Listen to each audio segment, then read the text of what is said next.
Life happens, and not always the way we expect it to. Every single day, we face change, stress, and uncertainty. What if you could learn to thrive no matter what life throws your way? Resilience expert Adam Markell and his inspiring guests explore breakthrough strategies to fully embrace change and build the resilience required to become change-proof.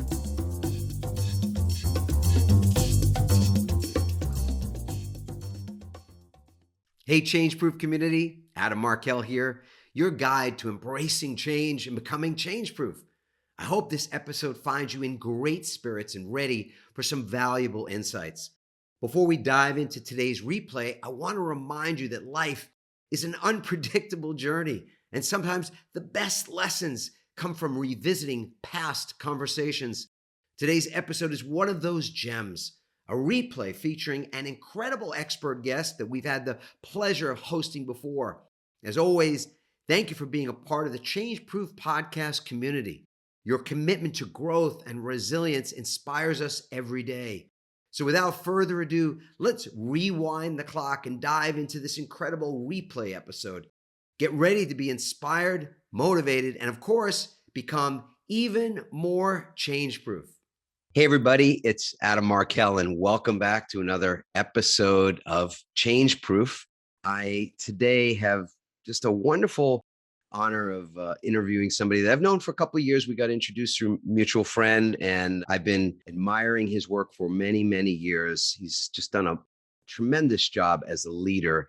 And I want to start by reading his bio, and then we're going to spend some time digging into some pretty difficult concepts, nothing easy, which is good because it'll be meaningful.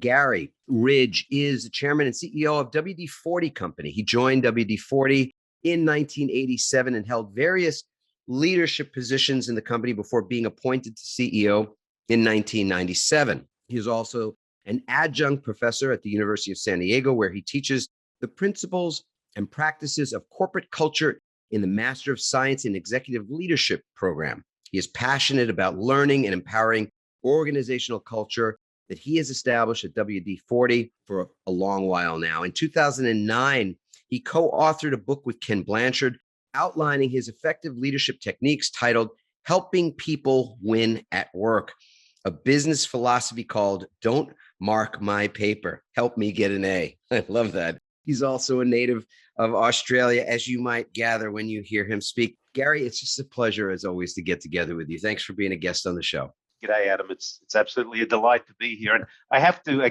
as I said before, my real introduction is, hi, I'm Garry Ridge. I'm the consciously incompetent, probably wrong and roughly right chairman and CEO of WD-40 Company. Well, you can already tell folks if you don't know Garry, and I hope you will get to know him, not just through this podcast, but in following him on LinkedIn and other places, you will see he is a man with humility. And it's not a thing you always find in somebody at the level of leadership that he's at. So I so appreciate that about you, Garry. You know what? Let's just dive in right there. How important do you think humility is, if you think it's important in a leader? Oh, today more than ever, Adam. You know, I often say that leadership fails when ego eats empathy instead of empathy eating ego. And particularly in the last couple of years when, you know, our job as leaders has been to bring people together as the world has pushed them apart. And that's been a wonderful opportunity for us at WD-40. You know, we have a promise, a tribal promise, which is a group of people that come together to protect and feed each other. And this journey, as disappointing as it's been to the world, has been one of tremendous learning. And I think we're better for it. And maybe we were gifted this awful experience to really wake us up in a number of ways. Indeed. You've had to be resilient. Is that fair to say? Yes, absolutely. I think resilience is, you know, I found a really interesting definition that I like about uncertainty, and it became more and more real to me going through COVID. And it is a series of future events that may or may not occur.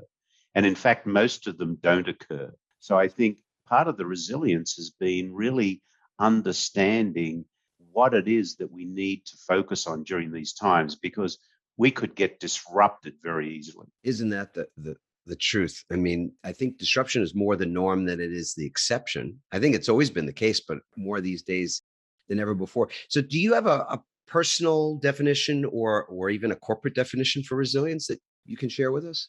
I don't know that we have an absolute definition, but I would suggest that it's us, you know, really being able to understand the situation we're in and make conscious decisions around what we need to do. I was lucky enough, you sent me an early copy of your new book, and congratulations on Change Proof. And I'm a big fan of Winston Churchill, and I love this quote that's in there. You wrote, and this is a Churchill quote, when I look back on all the worries, I remember the story of an old man who said on his deathbed that he had a lot of trouble in his life, most of which it had never happened.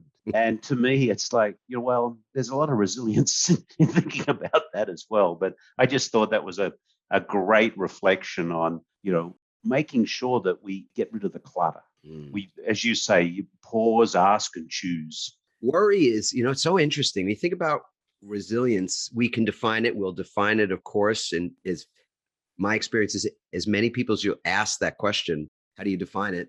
Resilience, that is, you'll get that many independent, different definitions of it, of course. But one thing that we also, I think it's important to talk about is what defeats or gets in the way of resilience. And you've brought something up, I think, right out of the gate, which is important, and that is worry. Mm-hmm. So you've got a lot on your plate. You have a long history with this company. This company has been a model of longevity and resilience and has done quite well, and certainly has done very well under your stewardship. How important, with everything that's always been going on in that arena, how important has worry been to you, or has it gotten in the way, do you think? Well, I'd like to separate worry from fear, because I think that fear is something that really fuels worry. And, what is worry? People often ask me what keeps me awake at night. And I think that's a really interesting question, because if it's keeping you awake at night, I don't think you've thought it through. I mean, the world's not perfect. And one of the things that became really clear to me during COVID is in times of real and great need, people can pivot around fear. Oh, there's that word, pivot. People can pivot around fear. And I'll give you an example of that. Before COVID hit, and in March 2020, when COVID hit, it was like turn off the light switch. There were so many things that were once optional that are now became compulsory. And one of them was working virtually. And we had, installed and equipped our tribe to have the virtual tools they needed. But they were fearful of using them because it wasn't the norm. They worried about how people would see them. They worried whether they would look good. They worried about all this stuff that didn't really matter. It became compulsory, and suddenly we had to pivot around that fear and not worry about the dog walking in or barking or, something going on. And we became competent around that. So I think if we can work out, how do we work out what's making us afraid, that's making us worry? And if we can move that, we become much more competent and actually much more resilient in what we do. Yeah. Wow. That's fascinating. My history is I spent 18 years in the legal profession before I pivoted. And in much of that time, I used to say things like, you can't win without worry. I used to actually tell my clients that I was a professional worrier. I worried for them. That was part of my, what I got paid to do was take on their worries and all. I really don't, this juncture in my life and over many, many years of now thinking about it and writing and researching on it too, I feel like worry in many ways is energy wasted. It's energy depleting. And it is, as you say, rooted in fear. So if we pivot around that fear, what ends up happening is that those worries don't have to keep us up at night, it seems. So, we know what our, World Blue, Tracy Fenton, who says, what would you do if you weren't afraid? And that's an interesting question. I've used that a number of times with some of our leaders where they're stalling on making a decision or I said, well, what are you afraid of? And what would you do if you weren't afraid? And now what will you do? So again, just bringing these things down, it's amazing how many things we're not afraid of if we really face them and go, well, okay, do I have the right to be afraid about that? Is worry doesn't do anything. it's such a negative place to be. That doesn't mean you shouldn't be concerned. That's a difference between worry and concern. As we went through COVID, I was concerned. I was concerned because there was uncertainty, this series of future events that may or may not occur, most of which don't. And I spent a lot of time really, sorting out the possibilities of these events happening or not happening. And then where does your energy go against the ones that, well, there's a chance that this could happen. How are we going to protect ourselves? How are we going to, work around this that may happen? Indeed. And that's that Winston Churchill quote, which I think is also based on Mark Twain's sort of the tongue-in-cheek take on that as well, is there is this ever-present uncertainty. I'm curious, how has uncertainty impacted WD-40? Obviously you brought us back to the start of COVID. That was just the beginning. I think what I hear when I'm speaking with organizations, I get this great honor of keynoting and getting invited like you do to speak to organizations on a regular basis. Uncertainty is something I hear constantly that people are, and I think people just were waiting and were anticipating that somehow the uncertainty would come to some sort of a head or would end, or we'd be going back to something, that resembled the past. So I'm curious, inside of WD-40, what has uncertainty looked like and how has the company been dealing with that? Well, yeah, when this first broke back in March 2020, in fact, I was in Italy at the time on my way to our half-yearly meeting in Europe, and I felt a bit like Indiana Jones having this boulder chasing me with COVID. And I think when it broke and it really got serious, I didn't think any of us thought it would have the longevity that it had, because there was a lot that we didn't know. And so I think initially it was, whoa, okay, what do we do? I'm uncertain. We went through a process of, secure, reset, revive, and thrive were kind of what we looked at. So the first thing we did was we need to secure the business, and so we came out and we said we have 3 clear objectives from day one. We activated our global issue response leadership team. We said, here are our 3 things we're going to focus on: the safety and the well-being of our tribe, taking care of our customers, and securing our business to thrive in the future. But as we went through, I think the uncertainty got worse because suddenly it was becoming real. We're going to be in this, this was at that stage, we thought, well, maybe it's a sprint. Then it became a marathon, and then it turned into multiple marathons along the way. Fortunately, we got to learn as we went. And being a global company, as you know, things were pinging all around the world. It's interesting to talk to people just in the United States who didn't understand what was going on in other places around the world.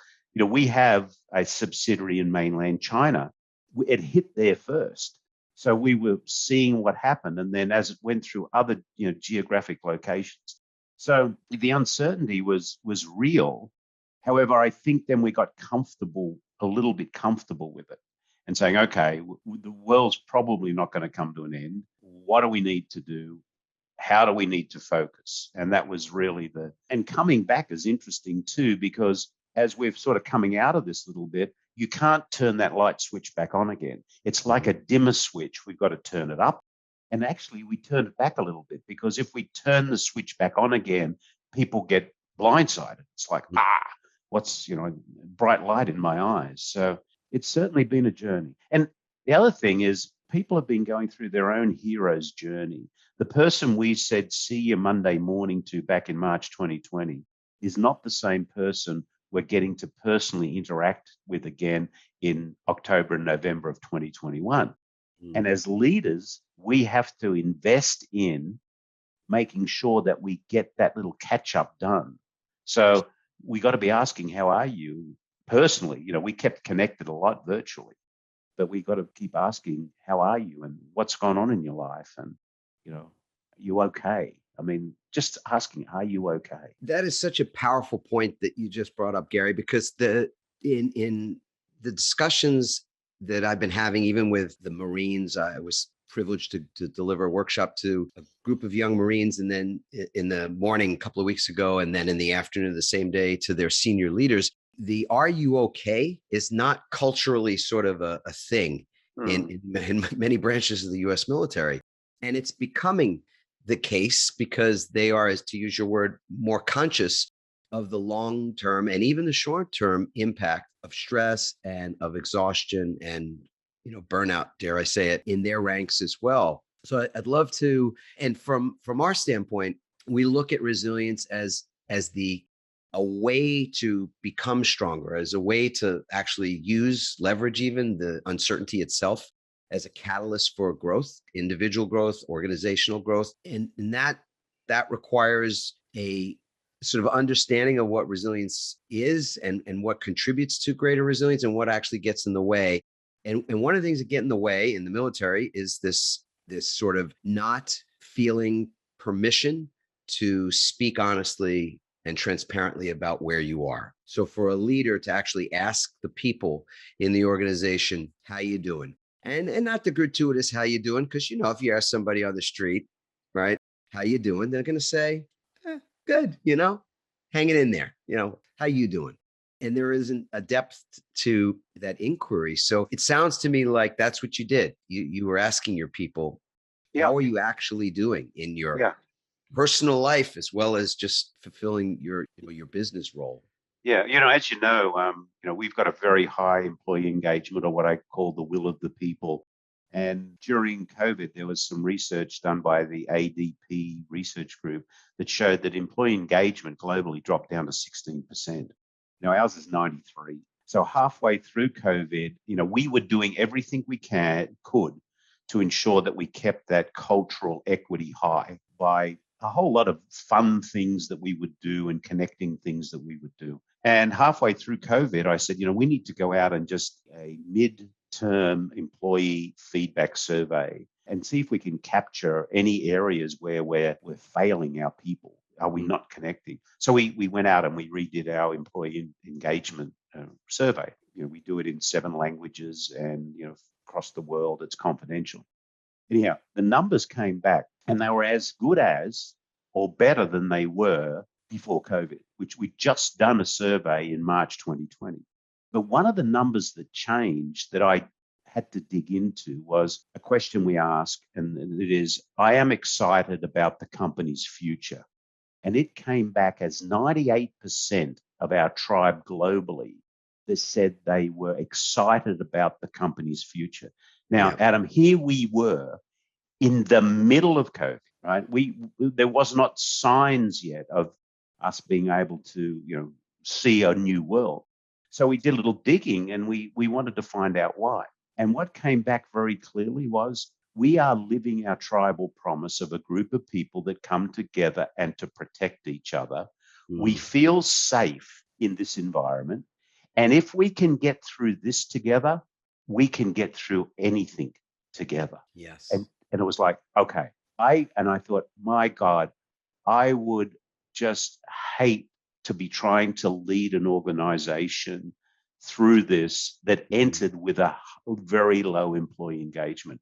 Because there's a lot of talk right now, Adam, about, The great resignation. Yeah. I've renamed it. It's not the Great Resignation. Here's what it is. It's the Great Escape. Yeah. People are escaping from organizations where they don't feel they belong. They're not treated with respect and dignity. They don't go to work each day knowing they're making a contribution to something bigger than themselves. They're not learning. They're not being protected and set free by a compelling set of values, and they're not going home happy. So it's not the Great Resignation. Anybody I talk to who's moving from one organization to another said, I've had it. I just can't put up with this toxic environment anymore. And this has proven to me there must be something better. So this is the Great Escape. That's what it is. It's interesting. Do you think, Garry, that in the time that people had at home, because I went through a period in my career where I used to commute, and commuting, living in and around New York, and my office was in the city, was in Manhattan. And so living in the suburbs, commute was an hour and a half or 2 hours each way, each day. So that's, 3-4 hours more likely each day, 20 hours a week of just being in the car and commuting. And so the being home, while that was new and different and a challenge for folks at the beginning, do you think that people just were able to kind of come back to themselves, as my dad would say? They had the time to contemplate, the time to recognize that they actually enjoyed that time at home, maybe time with their kids, maybe they were able to be at the dinner table, they were able to see how they could in fact integrate work and home life. I know that's presents its own challenges where there's no boundaries between the two, but you think that that's part of this great escape, that people have just realized that they can have more of what's important to them in life? Well, particularly about the working from home, I think it depends. I think it depends what their environment is at home. If you're in the United States and you've got, room in your house to be able to find a place to work. But, we've got people living in places like London and Shanghai, and, there's nowhere to put a desk and nowhere to put a computer and nowhere to work. And one of the things that we became clear to us real early is we had to find out how we could help people find a place to be able to work if they had to work from home. Sure. So, I think it depends. And Is the whether Great Escape a thing that you're seeing elsewhere in the world? Because at least at this point, I've been reading it's mostly, I mean, I'm hearing it's mostly in the context of the US, but are you seeing some similar things happening elsewhere too? not so much, not so much. In more of the relationship driven cultures, like, in Europe, Italy, France, Spain, where relationships are so important and they work on them so hard, versus the US, which is more of a direct type of culture. I think it's more dominant here than anywhere else right now. So I think that more so people said, it's not that I'm not at the office, but now that I'm not there, look at the way they're treating me. Look at the Exactly. way, I could, at least when I went there, I was able to find some belonging. And this really gets back to this Ah, thing about belonging. You know, yes. as human beings, one of the most dominant things we have is the desire to belong. Right. And I know that some people missed going to the office because they didn't like being at home. They wanted to belong to their people and their tribe. And it's interesting right now. I was just reading some stuff the other day from the Society of Human Resource Management, and they're all talking about the power of the importance of belonging now. Well, Maslow in his hierarchy to self-actualization has it as the third rung, and it's been there for many years. Organizations provide safety, security, and a means to feed your family. Most of them do that. The next one is belonging. And when an organization actually provides that belonging, that's when you really start to get a high engagement, a high will of the people. Indeed. The connection, and that's so enlightening to me to just hear that, because when the connection piece, or that the tribe, the family piece of it was taken out, you're right. People go, well, what exactly am I getting out of this if I don't, feel that, and all I'm, but I'm feeling other things that are not necessarily showing me, or I'm not feeling taken care of.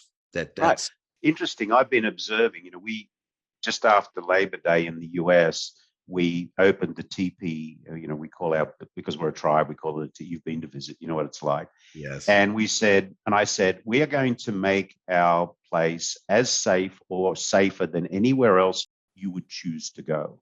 So if you want to come back in, it's totally your decision. If you're vaccinated, you don't have to wear a mask. If you're not, you have to wear a mask. We had all the protocols in place to meet everything that has to happen. And, we've had people, and then we also we're really challenging ourselves around people saying we have to, not internally, externally, people say, you have to have a work from home policy. I said, no, no, no, no, no, no, no, no. We're not going to have a work from home policy. We're going to have a work from where philosophy. Mm, Because people are not just working from home. What sure. became very clear to me, they were working from anywhere, Anyway, anywhere. And so we said, we're going to let people make their own decisions where they work from. We're not going to have them have to go and quack up the hierarchy to their boss or their leader to get permission. We want them to use our values to make a decision of where they should be working at the time. So anyhow, I've been going in to the office probably 3 days a week. I'd be there all the time, but I want to set the example. I want to say, okay, you can be flexible. And I tell you, Adam, I got goosebumps just observing our tribe members come together in some of our collision zone areas that you're aware of. And they were just so happy to see each other. And they sit and talked, and they left. And I see them leaving the building with a smile. because they've reconnected with the people they love and they care about, Right. which was just Which amazing. makes the job so much more than the money, or even the responsibility, or even the other fulfilling things that they do in a day. It's more holistic than that. We're holistic. So it's never sort of just one thing. It's funny. I was thinking about you a couple of weeks ago, Garry, because when I went to visit the office and I heard that term for the first time, the collision zones, and I saw it, didn't just hear it, I saw it in the architecture, because you guys designed that building for that purpose in Correct. many ways. For people that don't know what we mean, it literally means areas where people can come together without sort of planning it, or just it happening spontaneously, that you kind of run into somebody. And I was doing a bit of research on this concept of weak ties, which you probably have heard of and know what this is.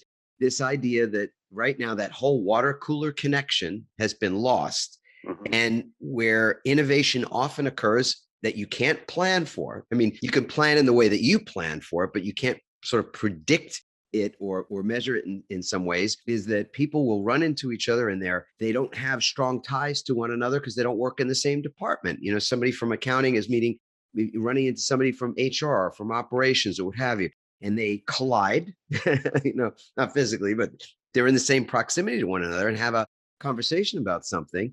And then all of a sudden there's some idea that is birthed out of that. There's some innovation that occurs. Yeah. You have those, what about, what if, have you thought of, kind of conversations. But it's really interesting because as we're talking about this, the slide that's up behind you there says resilience is how you recharge. Yes. And what we're talking about now is actually people personally recharging. Indeed. Yeah. It's so needed. Well, resilience for so many people, I think, and I'll put up another slide. This is kind of funny, but I think folks define it more often than not as this capacity to bounce back. That's what we hear. That's what the book, Change Proof, I think, is debunking a little bit of this myth that it's about bouncing back.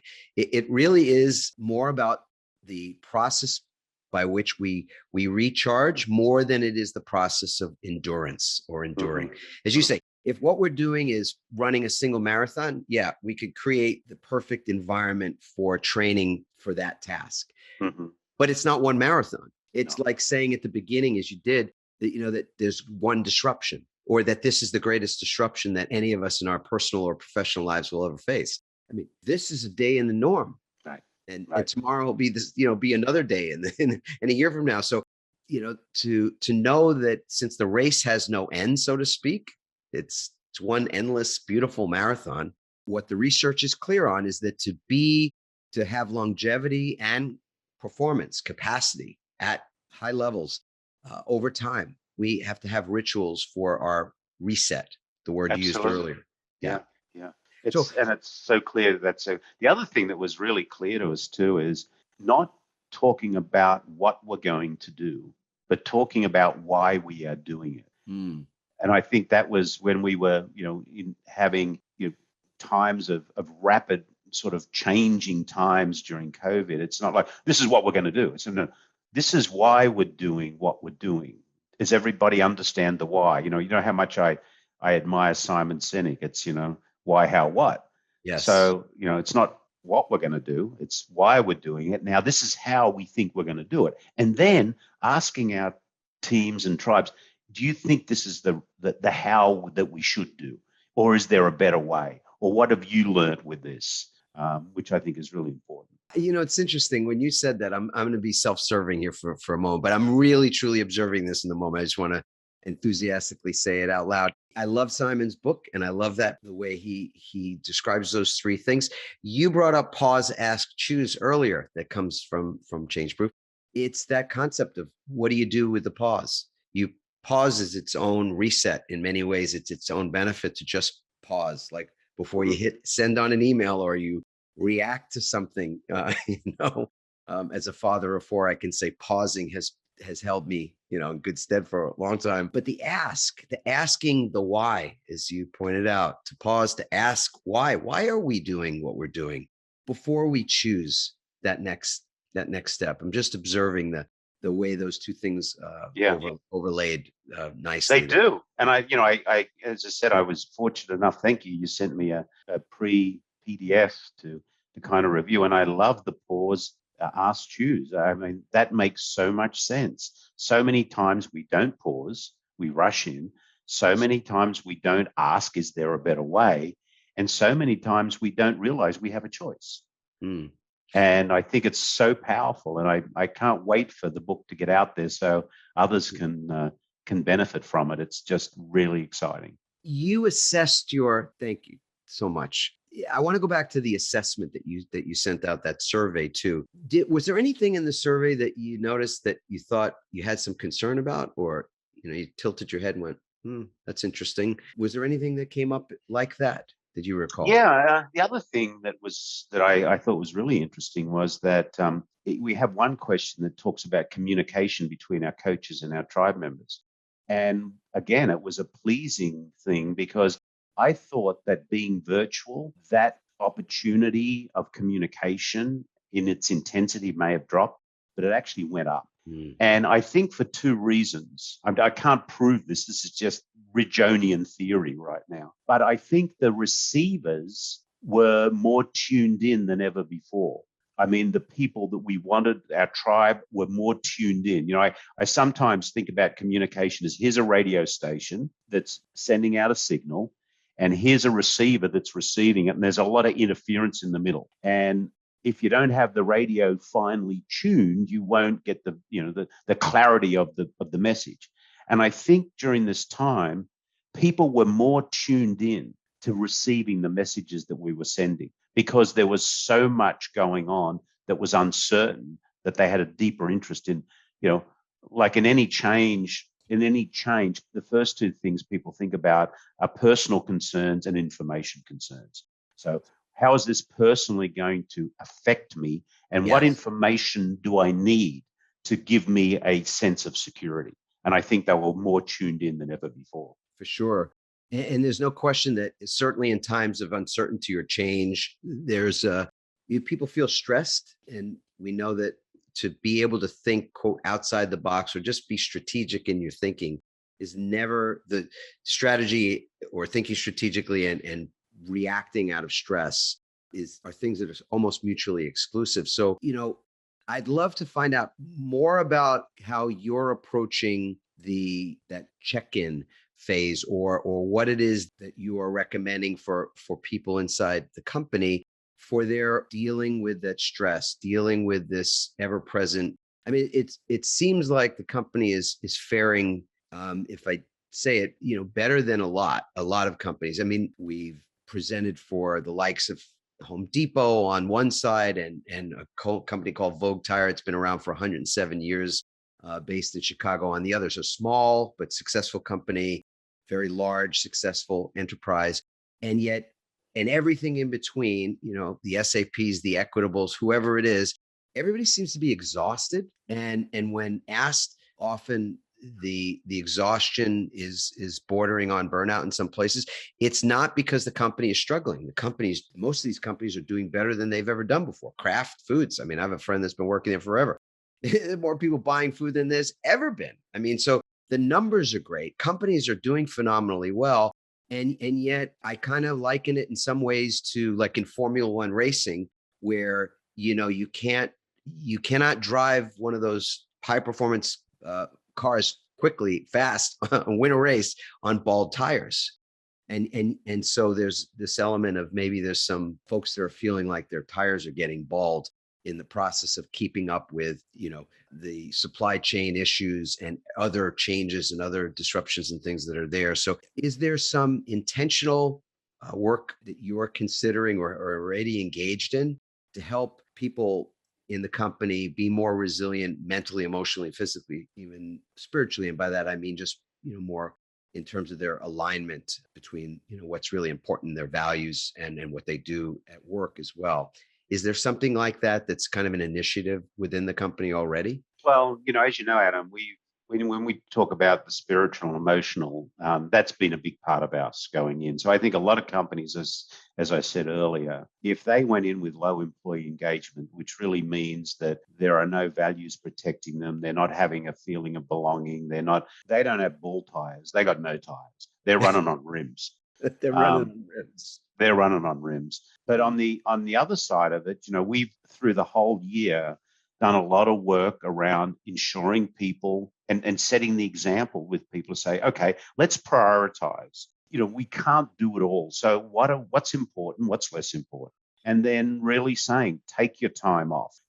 Please, we've had a number of workshops in the organization. We had Chester Elton and Adrian Gosnick come along and do a couple of sessions on gratitude and anxiety at work, really facing the things that are facing people, giving them tools to be able to try and understand what's really affecting them is really important. So, we gave everybody in the company a subscription to the app. The Calm app, or The Calm app, yes. Yeah, love it. So yeah. we gave everybody a subscription to that and did workshops on how may you use this and what should you do. So I don't think, other than turning up the volume around the things that were important to us, that's what's carried us through. And you're right, we just had the best year in 68-year history of the company. Our revenues were up 19%, our profits were up 16%. We've just paid out the largest growth reward to our people. Our employee engagement is higher than ever before. They're more excited about the future than ever before. However, there is a lot of pressure, particularly, as you say, in supply chain. That hasn't been easy. So, but I think, again, empathy is important. Showing people we care. As you know, I send out a daily message every morning to the tribe, one of inspiration and I didn't encouragement. Know that. Yeah. Oh, I didn't know that. Every morning it's for today from. Unfortunately, it's been for today from Poway too often in the last 2 years, but it's wherever I am in the world. We were sending weekly updates and video updates to our tribe, just transparency, telling them the truth loudly. This is where we are. Brene Brown says, in the absence of facts and data, people make up stories. Yes. And that is something that's on my mind all the time. And then asking yourself as a leader, am I being the person I want to be right now? And I ask myself that many times a day. And, I ask myself, what do I want to be? I want to be caring. I want to be empathetic. I want to be reasonable. I want to be a listener. I want to be fact-based. I want to be balanced. I want to be a curious learner. And I have to ask myself that more during COVID, because the COVID hook would have pulled me off that road very easily. And I found myself I had to keep coming back. No, you don't want to be out there. This is where you feel comfortable, and doing this with all our leadership group as well. So awareness of where you are.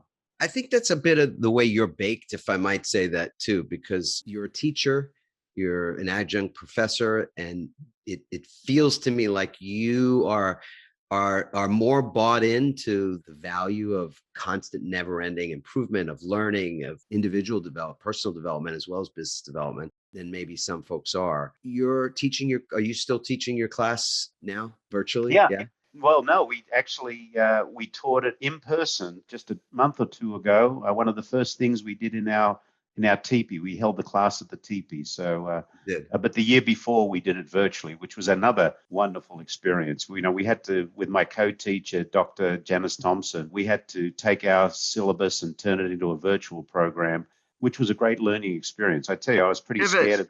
I was pretty scared at the beginning, but it worked out pretty well. So yeah. It as we wrap up, I so appreciate this conversation. Uncertainty isn't going anywhere, and our response to uncertainty, I think, is really in part what we're talking about. But I think there's more, the uncertainty and the lack of a lot of clarity, I think, in the world, is just on a macro level, I think is taking a toll on people in a way that we have not seen before. This has been a truly global event. And I think that being the case, making it for other leaders like yourself, making an impact in terms of the the organization is more important than it's ever been. It can't be lip service. I put something up on the screen. Not everybody is going to be watching this on YouTube. Some folks are just listening to it, but there's sort of three things that I pulled out of a recent case study of a business that was dealing with this uncertainty. And the three things were that first, things have to be tangible. It's great to talk about stuff, but if they're not put into motion, you could have talked about collision zones till you were blue in the face, but if you didn't redesign your offices to create that, it wouldn't be living and breathing in the culture. So you go, okay, so it's tangible, not just something that's gets written, put in a frame and put in the break room or something that a break room people aren't in now. That two, we have to try stuff. And that means failing to find out. And I'm sure you've had your share of fail to find out along the way. In fact, I might ask you to share one of those just before we depart, because I think it's always important to get a sense of how people who are in successful enterprises have dealt with, even a small or modest failure or something larger too. So failing to find out. And lastly, taking the time, which is what you said earlier, to check in with people and to genuinely care, which is then, having those uncomfortable conversations, and uncomfortable in that you keep asking questions beyond the point of it being sort of just politeness. You're so curious. You want to know, like, how are things? How are you feeling? But how are things at home? What are you doing? What are you doing with your time? Are you actually taking time away? Are you doing things for your body, for your mental reset? So, for example, on the resilience side of things, we believe in a recovery map, a simple process where people in those four areas, mental, emotional, physical, spiritual, can do something several times a day that can be as little as 30 seconds or a minute on up to sort of 25 or 30 minutes at the longest, to create a recovery zone for themselves. And so again, exploring and asking questions about what a person's rituals are, what their habits are, so that you get a greater sense of whether they are in fact riding on good tires, or whether the tires are bald and they either don't, maybe they know it or maybe they don't know it, right? So first of all, is there a recent sort of challenge that you faced? And I'd love to get a sense of how you dealt with it. And then lastly, what are some of or even one ritual that you have for your own personal recovery, given the fact that you're looking after a global organization? That's no easy feat. Yeah. Thanks. Well, the willingness to fail, as you can find out, as you know, we've never made a mistake ever at our company. We took the word failure out and we replaced it with learning moments, as you might recall. So we don't make mistakes, we have learning moments. And a learning moment is a positive or negative outcome of any situation that has to be openly and freely shared to benefit all people. So I think just that simple change in definition of failure has paid off so well for us. And, we'd be here for months if I was to tell you all the learning moments I've had over time. One of the things that I was born with, I'll thank my parents for, is I don't remember bad very well, which, I often think, do what you think is right, do your best, and then make peace with it. Let it go. Because if you don't, and I think that was one of the big learnings that I had during COVID is, look at our values, do what we think is right, do your best, and let it go and move on. Because if you don't, you'll get bogged down, which I think is something that is where you don't want to be. Right. So feedback is vital, and the recovery. So last thing, is there something that you do on a ritual basis, even on a daily basis, that helps you recover? I have my daily questions, and I ask myself, did I do my best to? Did I do my best to make clear goals, achieve those goals? Did I do my best to find meaning?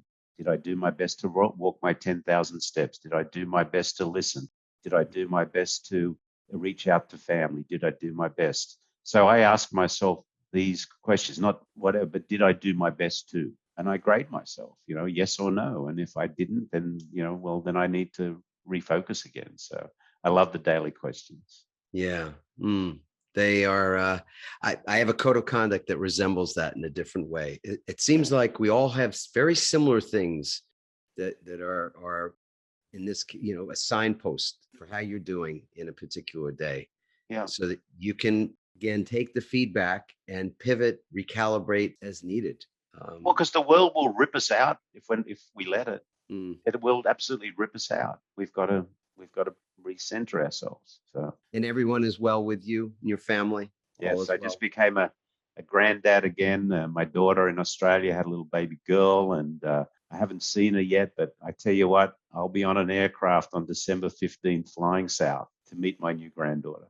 Oh my goodness. That is just nothing in the world could be better. I can really relate to you now, sir, because I'm going to pull. Yeah, you guys are going to have to go Oh, on YouTube to watch this so you can see our little grandbaby lovely. boy.